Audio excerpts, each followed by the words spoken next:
El título de hoy es La voluntad de Dios de renovar su pacto con nosotros. Vamos a ver en esta porción bíblica que Dios tiene un deseo, tiene una voluntad, una intención de acercarse, de sanar, de restaurar a las personas. Es un Dios con gran amor, y vamos a ver en la palabra que con mucha misericordia.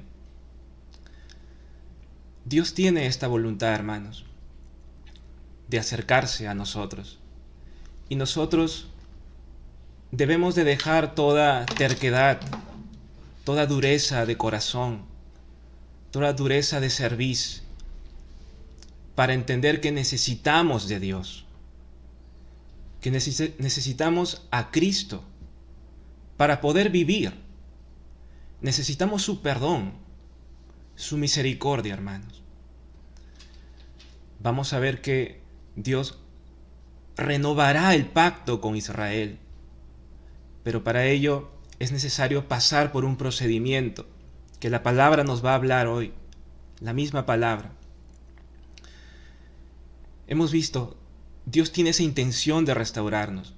Por eso, todo pensamiento que vaya en contra de eso, de esa voluntad de Dios, debe de ser quebrado. A veces nos sumergimos en una tibieza espiritual, como si Dios no pudiera obrar. Eso debe ser desechado. A veces nos apartamos de Dios, muchos hermanos se apartan de Dios porque quizás dicen, yo soy muy pecador, he pecado mucho. Pero incluso ese pensamiento debe ser desechado. La voluntad de Dios de acercarse a su pueblo no puede ser rechazada, hermanos. Y eso debe de quebrar todo pensamiento incorrecto que hoy almacenemos en nuestro corazón. Todo pensamiento que nos impida comenzar de nuevo en nuestra vida de fe, de amar a Dios con todo nuestro corazón, porque verdaderamente le necesitamos y con urgencia. Necesitamos empezar de nuevo, desde pequeño a grande. No hay líder, hermanos, que no necesite empezar de nuevo cada día. No existe ese líder. Todos, en cada momento, necesitamos renovar el pacto.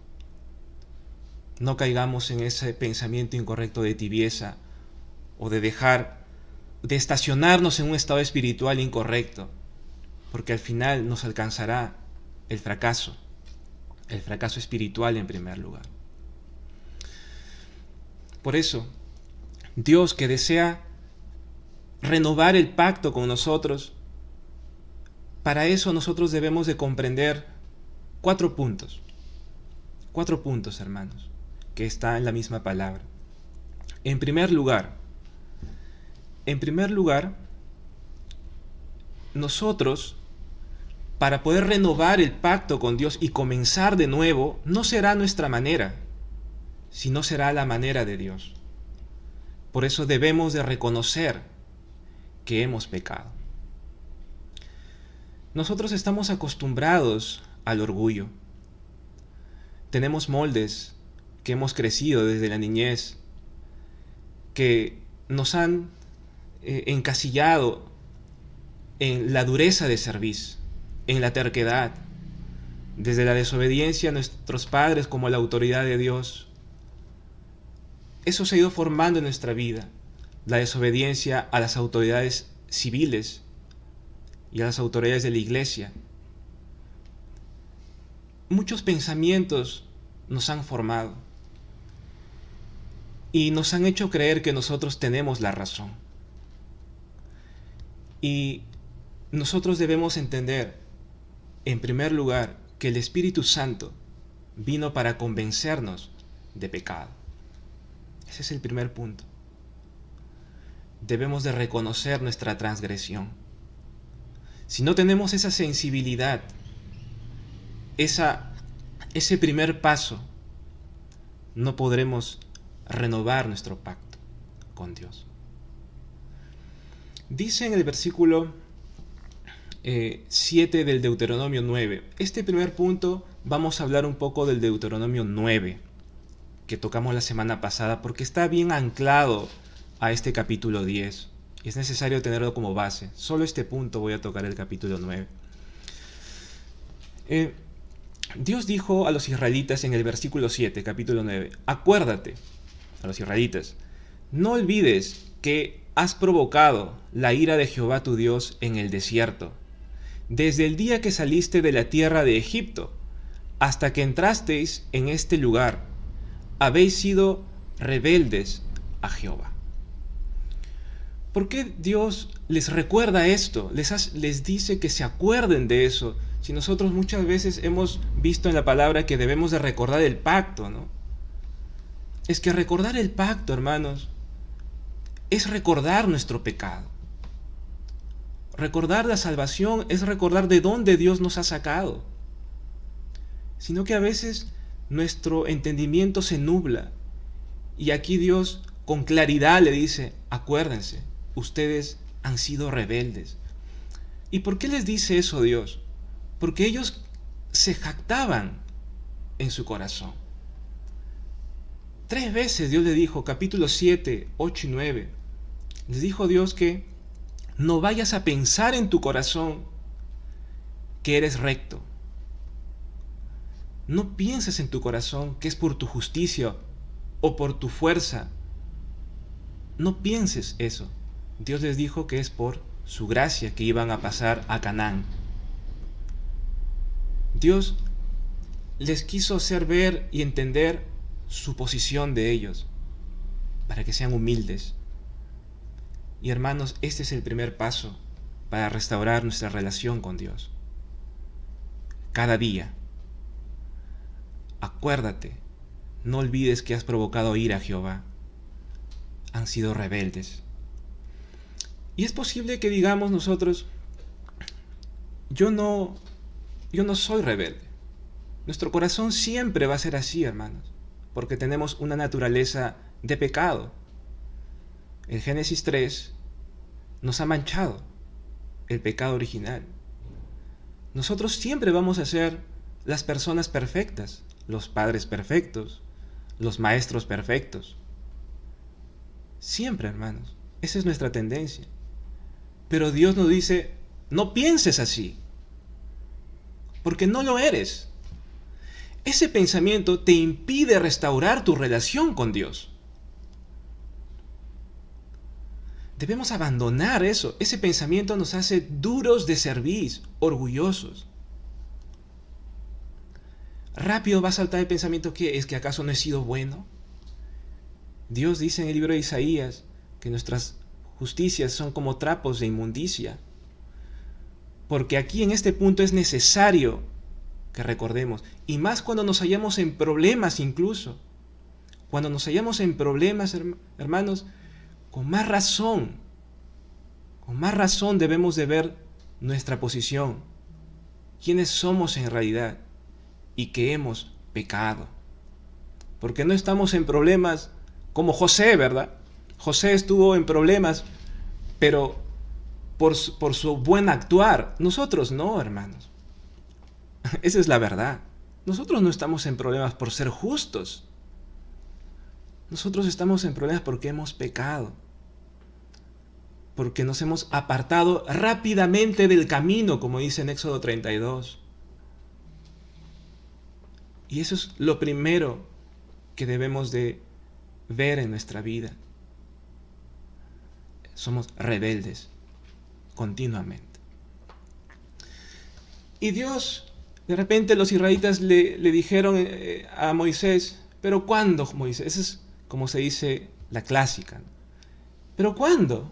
¿Cuándo he sido rebelde? Y Dios le dice, en Horeb, en Tabera, en Cades Barnea, en Masá, en Kibrot Hataba. Dios le dijo su realidad espiritual para que entiendan. En Horeb, cómo ellos habían pecado contra Dios, cómo ellos habían quebrado el pacto. la ley de Dios, los mandamientos de Dios.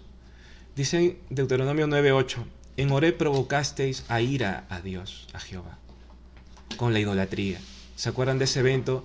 El evento del becerro de oro, cuando decidieron adorar a un ídolo y rompieron el primer y segundo mandamiento. Nosotros, hermanos, ¿habremos roto en algún momento el primero y segundo mandamiento? Todos los días. Todos los días. Continuamente ponemos en primer lugar algo, una cosa, una persona, y Dios no. Continuamente, hermanos. Nosotros somos igual que los israelitas. Y cuando eso no funciona, cuando decimos, no, yo no pongo a nadie o a nada en primer lugar, ¿cuál es nuestro segundo pretexto? El segundo mandamiento, ¿verdad? No, yo adoro a Dios, yo sirvo a Dios, pero a mi manera, a mi manera. ¿Nosotros seguimos a Dios, hermanos, a nuestra manera? Sí, es verdad, no tenemos nada que recriminar. No seguimos a Dios conforme a las Escrituras. Pero Dios nos quiere hacer entender, has pecado. Si sigues en este camino, acabarás como los israelitas, en fracaso espiritual en primer lugar. Entonces, aquí se desviaron pronto, y eso fue lo primero. El segundo evento le dijo en Tabera. Deuteronomio 9:22. También en Tabera murmuraron. Murmuró el pueblo delante de Dios, quebrando el tercer y noveno mandamiento. Más el tercero, porque era contra Dios. Estaban hablando mal, como hemos visto en el tercer mandamiento que estudiamos, en la cara de Dios. Lo hacían en sus casas, pensaban que estaban lejos de Dios, pero lo hacían en la cara de Dios. Números 11:1 nos describe este evento. Dice que el pueblo comenzó a quejarse en la adversidad. En la adversidad del desierto, porque el desierto, imagínense, ¿no? Era difícil la situación ahí. Dice, a oídos del Señor. Fue delante de Dios que se quejaron. Y cuando el Señor lo oyó, se encendió su ira, y el fuego del Señor ardió entre ellos y consumió un extremo del campamento. Quejas, esto habla de las quejas por las condiciones del desierto, el lugar donde Dios vio necesario llevarlos. Era necesario que pasen por el desierto, pero se quejaron de él.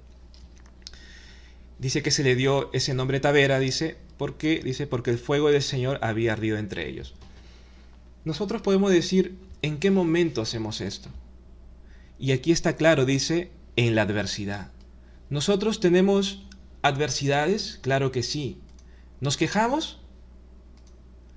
Toda queja en las adversidades que tengamos es delante de los ojos de Dios. Es una rebeldía ante Dios. Y Dios lo tomó, hermanos, como rebeldía.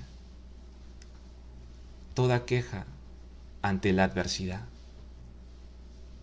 Está de más decir que no solamente nos quejamos, sino a veces blasfemamos. En tercer lugar fue en Masá. Recordemos, fueron 5 eventos que Dios les nombró para que se cierre la boca, ¿no? Para que nadie diga, no, Dios, yo no he transgredido. En Masá también les dijo, les hizo acordar Dios. Murmuraron también, dice, y llamó el nombre de aquel lugar Masá y Meribá, por la rencilla de los hijos de Israel, y porque tentaron a Jehová, diciendo, ¿está pues Jehová entre nosotros o no? Este término Masá significa prueba o tentación. En el libro de Hebreos, capítulo 3, dice, no endurezcáis vuestros corazones, no seamos duros de servir, no seamos tercos. Esta terquedad que tenemos ante Dios, de no reconocer, Dios lo toma como algo grave. Dice, como en la provocación en el día de la tentación en el desierto, donde me tentaron vuestros padres, me probaron y vieron mis obras 40 años. Y aquí está el punto, hermanos, que ellos habían visto las obras de Dios, pero le tentaron, cayeron en incredulidad. Nosotros en algún momento habremos dicho, Dios no puede solucionar este problema. Es tentación a Dios, porque Dios es todopoderoso. Cada vez que nos preguntamos, ¿será que Dios puede ayudarme? ¿Será que Dios puede solucionar mi problema? Dios dice sí, porque estamos viendo que Dios tiene una intención de salvarnos, de restaurarnos. Todo pensamiento que se oponga a eso es del maligno. ¿Cuántos viven en tibieza? Viven fríos espiritualmente, en pecado, tentando a Dios, como si Dios no pudiera obrar en sus vidas, como si no pudiera salvarlos, liberarlos del pecado, de las garras de Satanás. Hermanos, en algún momento nos hemos preguntado si Dios podrá hacerlo. Eso debe ser quebrado en nuestro corazón. ¿Será que Dios puede obrar en mi vida espiritual? Claro que sí, claro que sí. En el cuarto evento fue en Kibrot Hatava. Ya vamos a acercarnos al quinto. Este fue el cuarto, para que sepan bien los israelitas que sí son rebeldes. Este término significa codicia y quebró el 10º mandamiento. En Números 11 dice, los israelitas volvieron a llorar y dijeron, ¿quién nos dará carne para comer? Esa fue la codicia de ellos. ¿Quién nos dará carne para comer? Nos acordamos, dicen los israelitas, ¿no?, del pescado que comíamos gratis en Egipto, de los pepinos, de los melones, de los puerros, las cebollas y los ajos. Pero ahora, dice, no tenemos apetito. Nada hay para nuestros ojos excepto este maná. Miren esa queja. Se estaban quejando delante de Dios.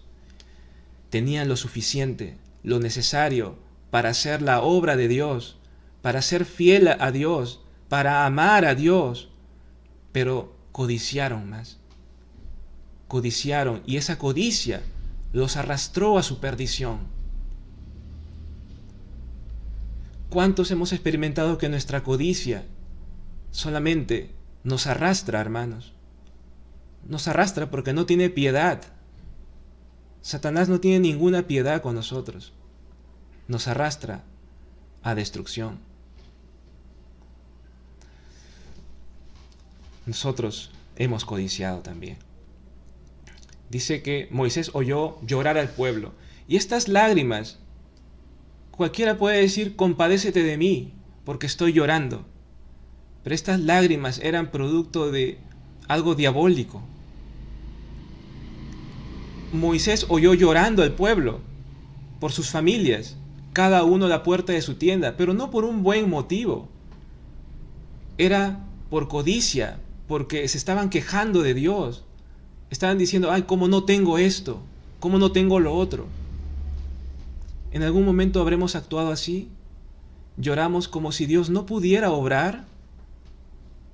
Y nuestro lloro puede extenderse tanto tiempo, la incredulidad puede extenderse tanto tiempo, como si Dios no pudiera obrar, porque somos duros de cerviz, somos tercos. Nosotros hemos pasado también esto. No podemos negar que hemos tenido lágrimas incorrectas, lágrimas de incredulidad. Y aquí no estoy hablando de las lágrimas, como dice Pablo, que hay que llorar con los que lloran. Ese es otro asunto. Ese es compadecerse. Me refiero a las lágrimas que son totalmente demoníacas. Lágrimas por la codicia, lágrimas de incredulidad. En Números 11:33 dice, el pueblo estuvo recogiendo codornices todo ese día y toda esa noche porque Dios les envió codornices, les envió, pero Dios los castigó. Dice, y todo el día siguiente dice que recogieron las codornices. Dice, ninguno recogió menos de 2 toneladas. Pero mientras la carne estaba aún entre sus dientes, antes que la masticaran, la ira del Señor se encendió contra el pueblo, y el Señor hirió al pueblo con una plaga muy mala. Por eso llamaron a aquel lugar Kibrot Hatava, porque allí sepultaron a los que habían sido codiciosos. Ser codicioso solamente nos arrastra a la oscuridad, hermanos. Pero aquí estamos viendo que nosotros hemos pecado. Hemos compartido estos pensamientos con los israelitas. Y finalmente, en Cades Barnea. ¿Qué pasó en Cades Barnea? Dice, y cuando Jehová os envió desde Cades Barnea diciendo, subid y poseed la tierra que yo os he dado. También fuisteis rebeldes al mandato de Jehová vuestro Dios, y no le creísteis ni obedecisteis a su voz. En Cades Barnea, cuando regresaron los espías, el pueblo lloró y dijo, aunque Dios les había dicho, entren en Canaán, ellos dijeron, no vamos a entrar. Se rebelaron contra Dios. Eso es incredulidad. ¿Cuántas veces hemos manifestado incredulidad nosotros? Decimos creer, pero no lo demostramos. Hermanos, constantemente nosotros, si nos percatamos, estamos transgrediendo el pacto. Constantemente. Si nosotros en algún momento habría un porcentaje del 1% o menos incluso que nos haga declararnos justos, es el peor engaño del maligno. Ese pensamiento nos va a hacer que no restauremos el pacto y que sigamos sufriendo y que sigamos en destrucción y que sigamos sin cumplir el plan de Dios, porque ¿de qué habrá valido la pena vivir si no cumplimos el plan de Dios? En nuestra mente podemos estar convencidos de algo, pero Dios aquí desbarata todo nuestro pensamiento, todo nuestro corazón. Eres rebelde, eres egoísta, eres orgulloso, nos dice Dios. El primer paso, hermanos, es reconocer nuestro pecado. Ahí recién la gracia de Dios entrará a obrar en nuestra vida. Una evaluación final que da Moisés al pueblo y le dice, rebeldes habéis sido Jehová desde el día que yo os conozco. Es una evaluación que nadie puede escapar. Hermanos, entonces, luego de haber visto este punto, el primer punto que trata de que el primer paso es reconocer nuestro pecado. En segundo lugar, debemos ahora sí ya recordar algo. Ya no recordar el pecado, eso hay que recordar en primero. Ahora hay que recordar algo, la buena voluntad de Dios. Dice en estos versículos que hemos leído, ya del capítulo 10, dice, en conclusión dice, que Él volverá a escribir. Él volverá a escribir las mismas palabras que estuvieron en las tablas rotas, que Moisés rompió las primeras tablas, ¿no? Vemos que Dios tiene una voluntad, hermanos, una voluntad de renovar, de restaurar su relación con nosotros. De Él nace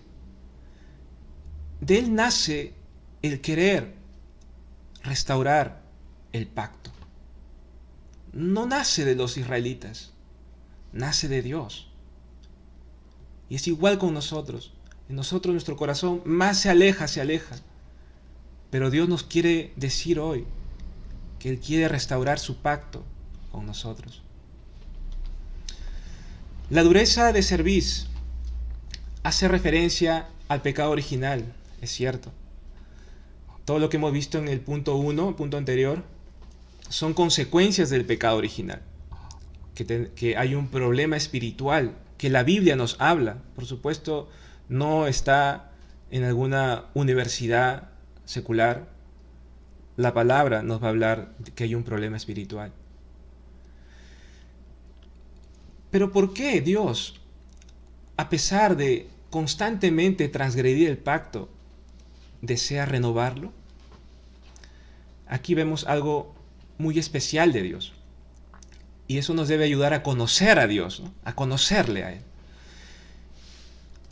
Dios desea que no estemos en terquedad, siendo duros de cerviz, y nos da a conocer su carácter, que Él desea restaurarnos. Y aquí hay algo muy importante que debemos comprender.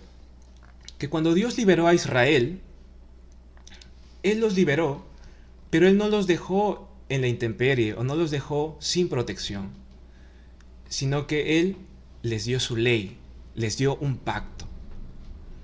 De Dios nació la liberación y de Dios nació el darles la ley a Israel. O sea, santificarlos con su ley. La ley fue dada como una bendición, hermanos, para sus vidas. Como una bendición para Israel. Sin ley se descarriaban totalmente. Nosotros, Dios también ha tenido esa iniciativa con nosotros. Él ha dado a Cristo para liberarnos del poder del pecado y del poder de Satanás. Y no solamente eso, sino que nos ha dado su palabra para guiarnos, para santificarnos. La palabra de Dios no vino a nosotros como una maldición, sino como una total bendición, para sanarnos, para santificarnos, para sanar a nuestras familias, sanar a nuestros hijos, a nuestros padres, a nuestra sociedad. La ley de Dios, la palabra de Dios es una bendición, hermanos. Es una bendición. Era imposible en Dios que nos deje sin santificación. Era imposible que Dios no les dé una ley a los israelitas. A nosotros es imposible que Él no quiera santificarnos, por eso es que a nosotros nos prueba, por eso es que con nosotros trata, por eso es que a nosotros nos castiga, nos disciplina. ¿Por qué? Porque en la santificación está la bendición. Si Él nos dejara, hermanos, sin ley, ya haz lo que quieras con tu vida, como de repente nosotros pretendemos que así es la fe, vamos rumbo al fracaso, hermanos. Vamos rumbo al desastre espiritual y físico también. No podemos tener ese pensamiento de dura cerviz, de terquedad.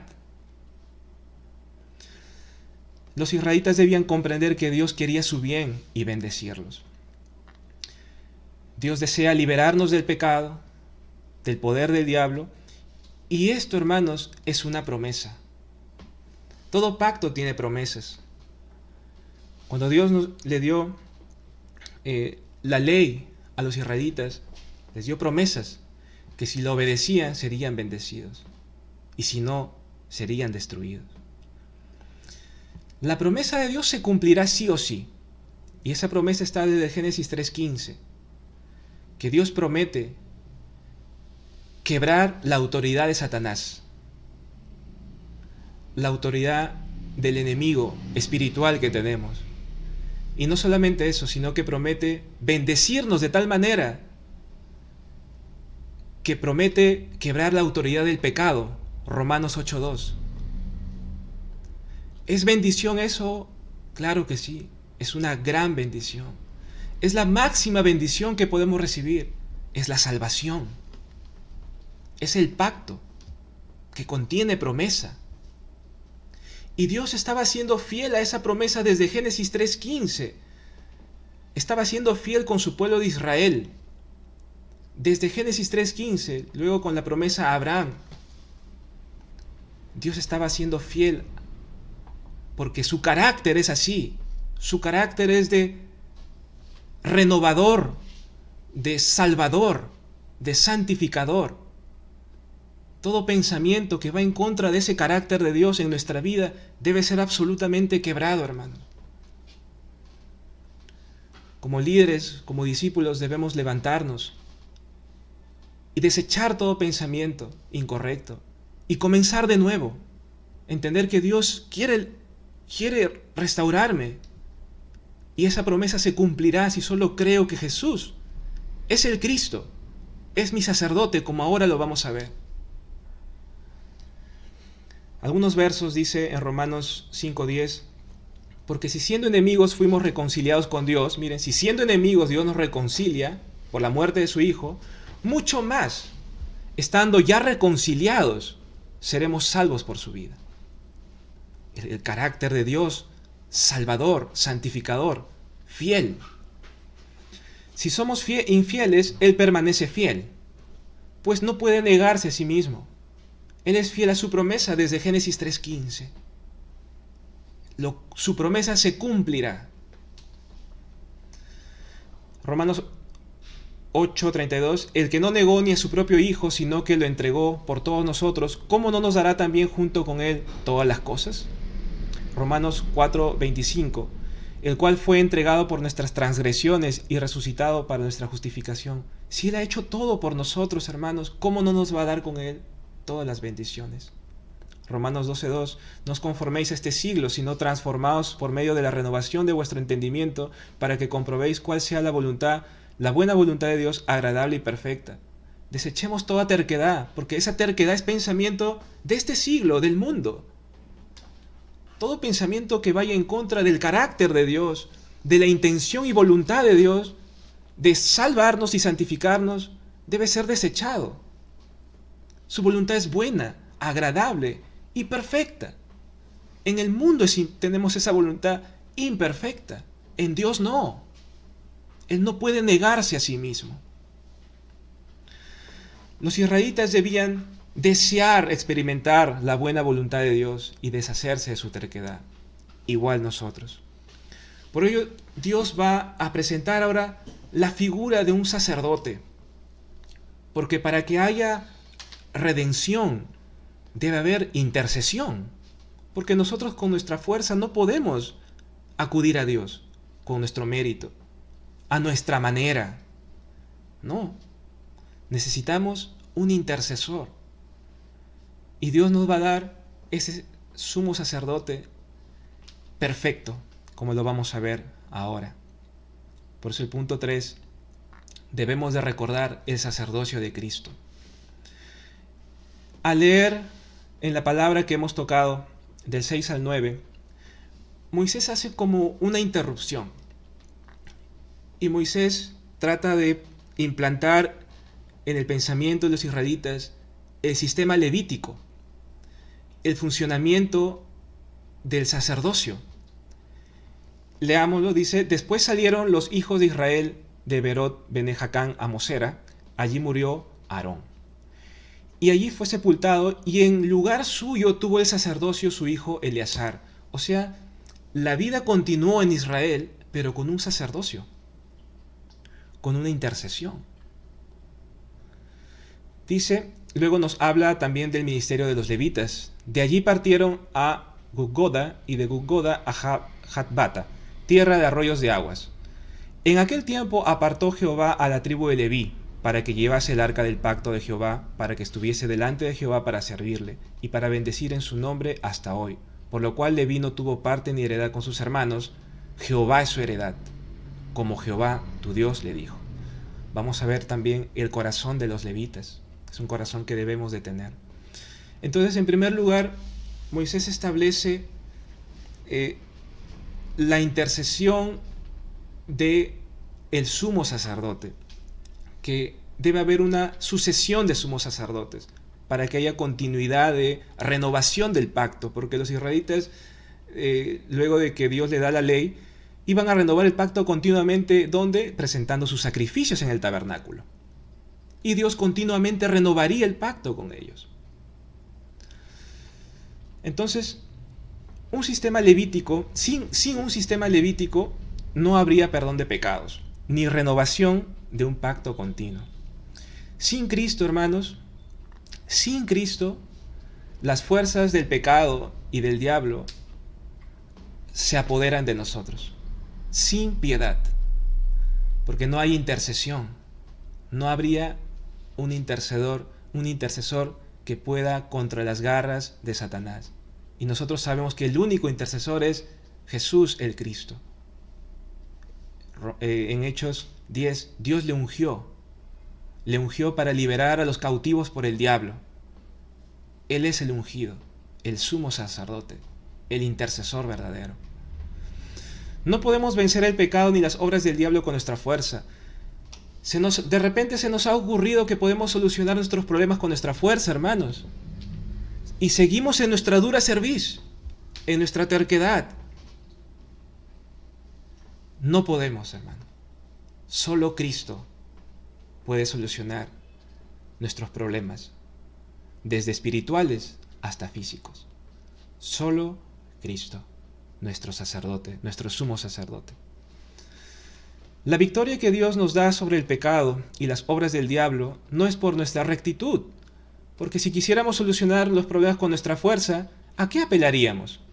Si apelamos a nuestro propio método, a nuestros propios pensamientos, nos vamos por un barranco, porque son pensamientos del mundo, como dice Romanos 12:2. No tienen ningún asidero. Si apelamos a nuestra rectitud, la palabra dice que nuestras obras son como trapos de inmundicia. Y Dios ya nos ha hecho recordar 5 eventos para relacionarlo con nuestra vida, de que no somos justos. Por eso al único que podemos apelar es a Cristo, a la obra del sacerdote, Cristo. Dios no dejaría a Israel sin sacerdotes, intercesores o mediadores. Jesús es nuestro sacerdote, hermanos, y nuestro sumo sacerdote también, quien intercede por nosotros siempre. Vamos a leer en Hebreos, esto es muy precioso, dice así: y los otros sacerdotes llegaron a ser muchos, debido a que por la muerte no podían continuar, tenían que haber muchos para que haya sucesión de sacerdotes. Mas este, refiriéndose a Cristo, por cuanto permanece para siempre, tiene un sacerdocio inmutable, por lo cual puede también salvar perpetuamente a los que por él se acercan a Dios, viviendo siempre para interceder por ellos. Porque tal sumo sacerdote nos convenía, santo, inocente, sin mancha, apartado de los pecadores y hecho más sublime que los cielos, que no tiene necesidad cada día, como aquellos sumos sacerdotes, de ofrecer primero sacrificios por sus propios pecados y luego por los del pueblo, porque esto lo hizo una vez para siempre, ofreciéndose a sí mismo. Amén a eso. Cristo es nuestro sumo sacerdote perfecto, al único a quien podemos apelar para que las obras del diablo y el poder del pecado sea quebrado en nuestra vida. Y así poder restaurar el pacto, renovar el pacto. Luego vamos a hablar de los levitas ahora, porque ahí nombra a Moisés a los levitas. Y se resalta la fidelidad de los levitas, que iban a estar delante de Dios. Una fidelidad de los levitas. Ante un evento en donde Israel había sido infiel, en el evento del becerro de oro, Israel había sido infiel a Dios. Pero, ¿qué pasó con los levitas? Que los levitas decidieron estar del lado de Dios, del lado de Moisés, y mataron a los que habían pecado en el evento del becerro de oro. Los levitas tuvieron otro corazón, un corazón como el de Moisés, porque Moisés era levita también, un corazón de celo de Dios. Es el corazón que debemos de tener, un corazón con celo de Dios, un corazón que deja la terquedad, el orgullo, sino que continuamente está delante de Dios, continuamente está delante del arca, y la ley estaba dentro del arca. Por eso el corazón del levita está continuamente viéndose a la luz de la palabra. No deja que el pecado se enseñoree de él, ¿no? No deja que no permite conducirse como el mundo se conduce, ¿no? Es un levita. Levitas somos también nosotros, hermanos. Dice aquí, eh, el corazón del levita debía ser distinto, era alguien que estaba delante de Dios. Moisés tuvo ese corazón de un levita porque lo era, del linaje de Leví, y él aplicó, en Moisés se cumple el sacerdocio, así como el corazón de levita, porque él también fue un intercesor para el pueblo, ¿no? Finalmente, hermanos, luego de haber visto que necesitamos a Cristo, porque en nuestra fuerza no podemos jamás, sino necesitamos a Cristo como nuestro sacerdote intercesor, el único que puede solucionar el pecado original y todos nuestros problemas. Ahora sí, debemos de recordar que la misericordia de Dios vendrá a nuestra vida también. Debemos de saber eso y recordarlo. Dice aquí en el versículo del 10 al 11, dice: y yo estuve en el monte como los primeros días, 40 días y 40 noches, y Jehová también me escuchó esta vez, y no quiso Jehová destruirte. Y me dijo Jehová: levántate, anda, para que marches delante del pueblo, para que entren y posean la tierra que juré a sus padres que les había de dar. Aquí está como que en resumen, pero vamos a leer en Éxodo 34 el contenido de esa oración, porque en Éxodo 34 se registra la renovación del pacto. Ahí está este mismo evento, pero más amplio. Y vamos a ver cómo ora Moisés. Dice: entonces pasó el Señor por delante de Moisés, de él, y Moisés proclamó: el Señor, Dios compasivo y clemente, lento para la ira y abundante en misericordia y verdad, que guarda misericordia a millares, el que perdona la iniquidad, la transgresión y el pecado, y que no tendrá por inocente al culpable, que castiga la iniquidad de los padres sobre los hijos, y sobre los hijos de los hijos hasta la tercera y cuarta generación. Moisés se apresuró a inclinarse a tierra y adoró, y dijo: si ahora, Señor, he hallado gracia ante tus ojos, vaya ahora el Señor en medio de nosotros, aunque el pueblo sea terco.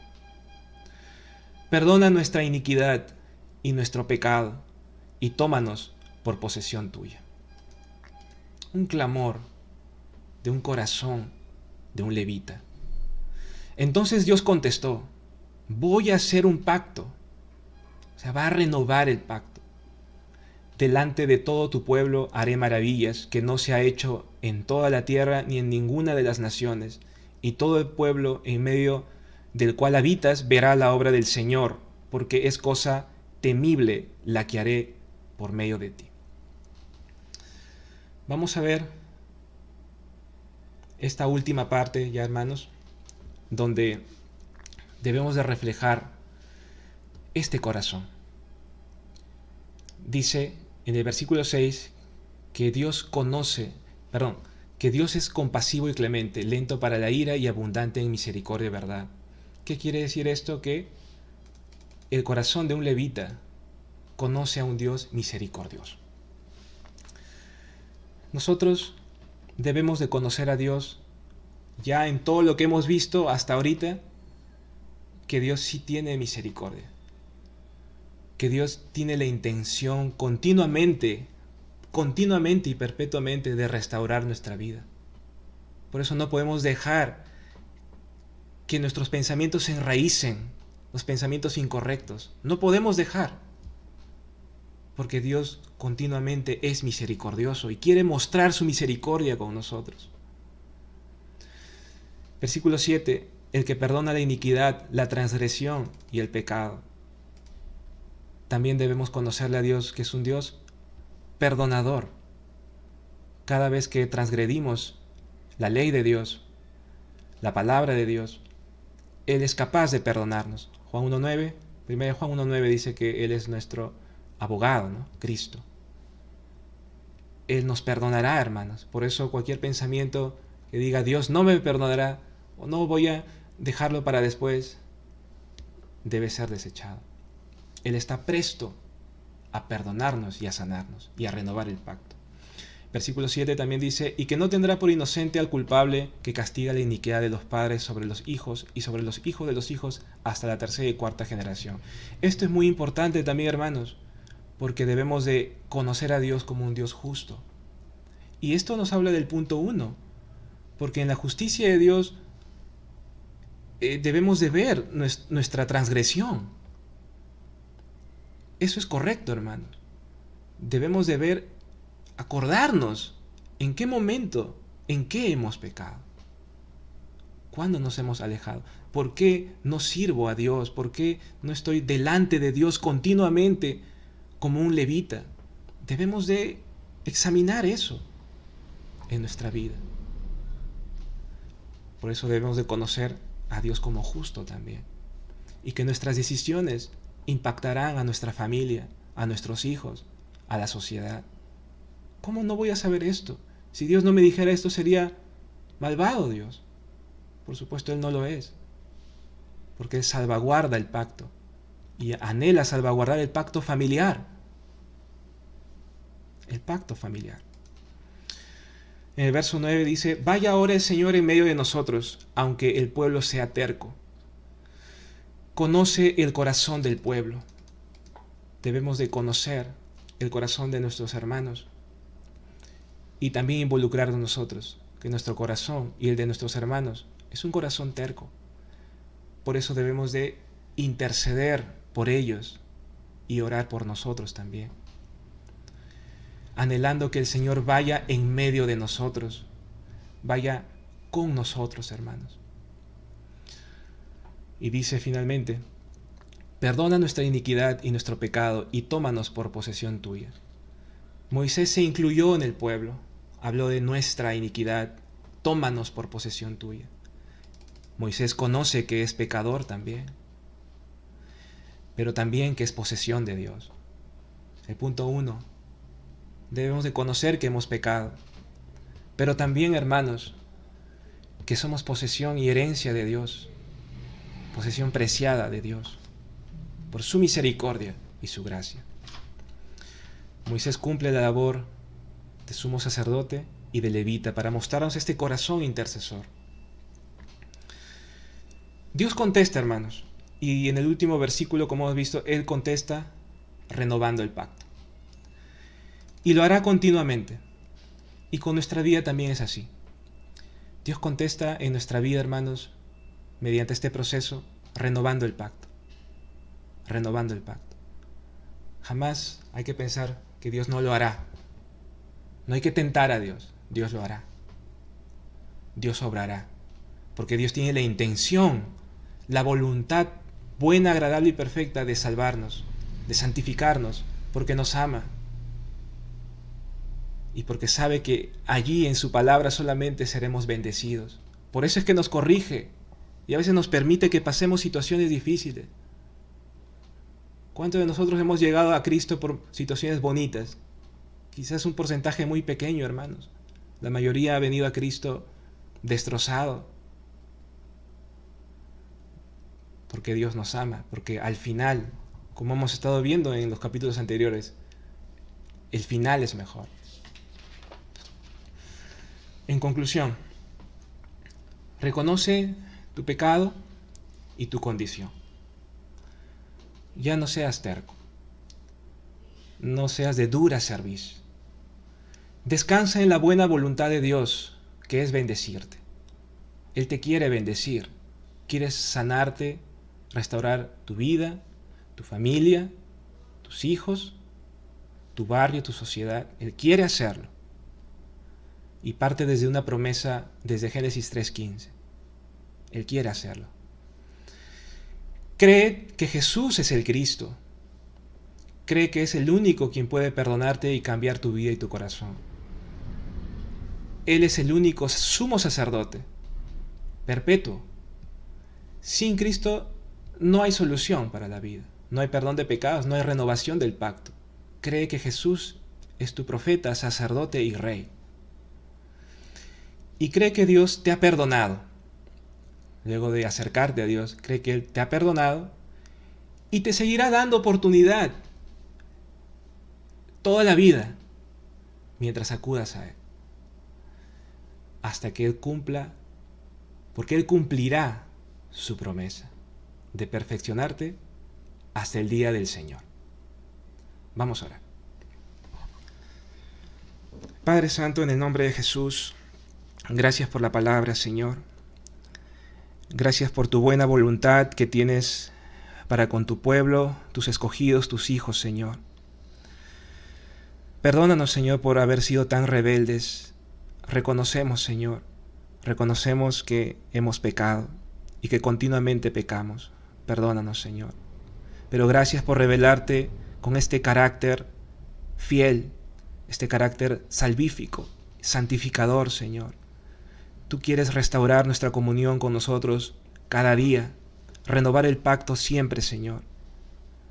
Que todo pensamiento de incredulidad, Señor, de dura cerviz, de murmuración, de queja, sea quebrado, Señor, en el nombre de Jesús. Todo pensamiento que diga que tú no podrás hacerlo, no te queremos tentar más, Señor. Perdónanos. Confesamos que Jesús es el Cristo, el Hijo del Dios viviente, nuestro verdadero profeta, sacerdote y rey, y que solo por Cristo tenemos redención en su sangre y perdón de pecados y renovación del pacto, Señor. Gracias por tu perdón y tu gracia. En el nombre de Jesucristo oramos. Amén.